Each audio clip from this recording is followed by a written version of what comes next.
In September 2022, Corey Seager hit a baseball 108 miles per hour.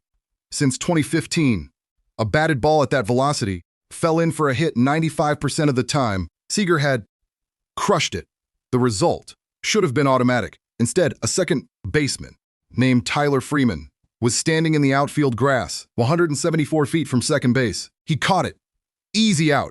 Seager walked back to the dugout, hitless again, in a season full of moments exactly like that one. He finished 2022 hitting .245, the worst average of his career, 50 points below his career norm. The Rangers had signed him to a 10-year, a $325 million contract the previous winter, and the first return on that investment looked like a disappointment. But the analysts, who looked past the batting average, saw something completely different. The batting average said Corey Seager was declining.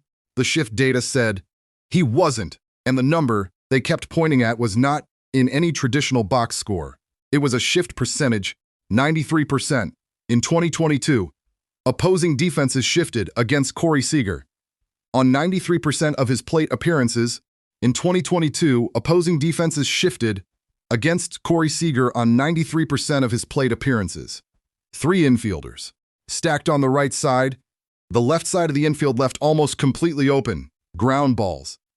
That should have been hits turned into routine outs because a shortstop or second baseman was standing exactly where Seager's hardest contact was going to land. He hit 107 pulled ground balls directly into that shift, most in baseball. His batting average on those balls was .137, not a slump, not a mechanical breakdown, a structural problem built into the field itself. Every single time he stepped into the box. If you've ever looked at a baseball statistic and wondered whether it was telling the whole story, subscribe. That's exactly what this channel is built to uncover. The defensive shift had been growing in baseball for over a decade by the time 2022 arrived.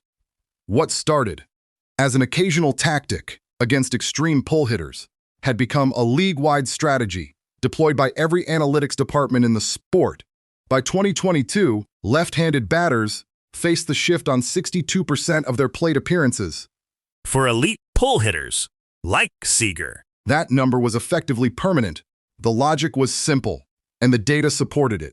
If a hitter sends 70% of his ground balls to the right side, move 3 defenders to the right side, let him hit the ball where he wants to hit it. Just make sure someone is standing there. Teams had spent years perfecting it. StatCast told them exactly where hitters sent their ground balls, and defenses adjusted accordingly.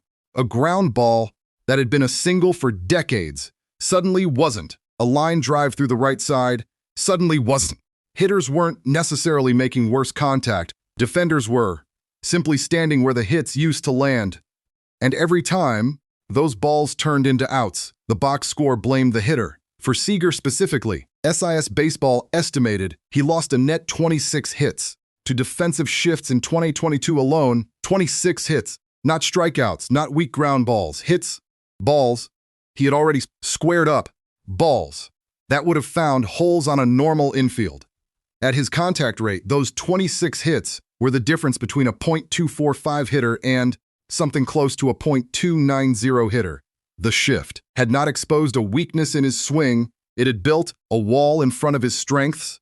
The projection systems saw it immediately. If the shift was removed, Seager's expected batting average climbed back to near his career norm. MLB's own StatCast modeled it out. Without the shift, Seager would have gained roughly 20 additional hits in 2022. His average would have jumped from .245 to .278. Those projections became real in November 2022 when MLB announced the shift ban for the 2023 season. 4 infielders required on the infield dirt, 2 on each side of second base when the pitch was released. No more stacking, 3 defenders to one side. No more second baseman positioned in short right field. For Corey Seager, that rule change was worth millions of dollars in real baseball value. In 2023, Seager hit .327, a career best.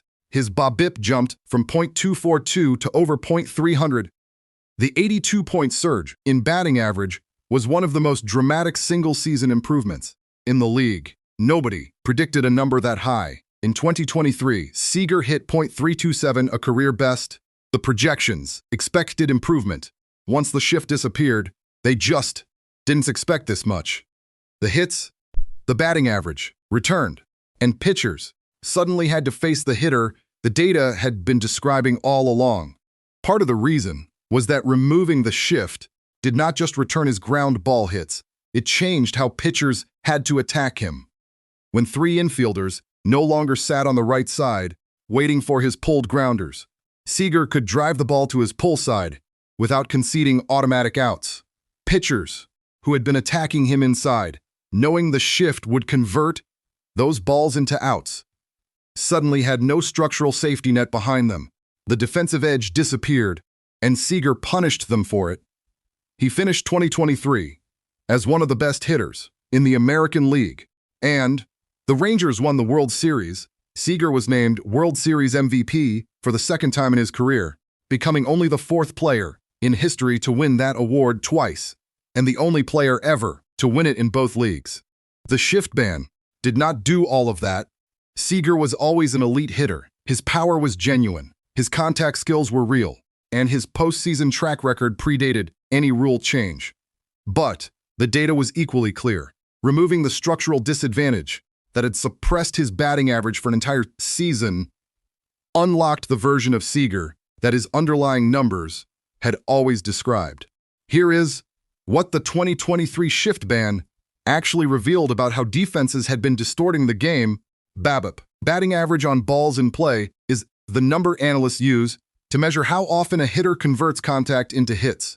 For most hitters, BABIP stabilizes around .300 over time. Sustained deviation from that number is usually a signal that something external is inflating or suppressing it. Seager's BABIP in 2022 was .242. That is not a hitter in decline. That is a hitter being systematically robbed by a defense designed specifically for him. The shift ban restored the field to a more neutral configuration. Ground balls to the left side of the infield found the hole again. Line drives through the right side no longer had a second baseman waiting in short outfield grass to snag them. Seager had always been me. Started producing the results that contact was supposed to produce. 26 hits returned to his season line. His batting average climbed 82 points. His team won the championship. The lesson for analysts was not simply that Corey Seager benefited from the rule change. That was predictable. The lesson was how cleanly the data had identified the problem before anyone fixed it. The BABIP suppression was measurable. The shift percentage was measurable. The net hit loss was measurable. Every number the box score produced looked like a hitter in modest decline. Every number underneath the box score pointed at a structural distortion that had nothing to do with his skill. There is a broader principle buried in this story. When a hitter's traditional numbers diverge sharply from his underlying contact quality, his exit velocities, his hard hit rates, that gap is almost never random. Something is causing it. Sometimes poor luck on balls in play, sometimes a mechanical issue, and sometimes, as with Seager, a defense specifically designed to erase the value of exactly what he does best. The analysts, who looked at Seager's 2022 season and saw a $325 million contract, looking shaky, were reading the surface. The analysts, who looked at his shift percentage, his BABIP suppression, and his underlying contact quality, saw something else entirely. They saw a hitter being robbed. They were right. The batting average lied. The shift data told the truth. The analysts, who looked at Corey Seager's .245 average, saw a hitter in decline. The analysts who looked underneath it saw something else. They saw a hitter being robbed. They were right. The batting average lied. The shift data told the truth.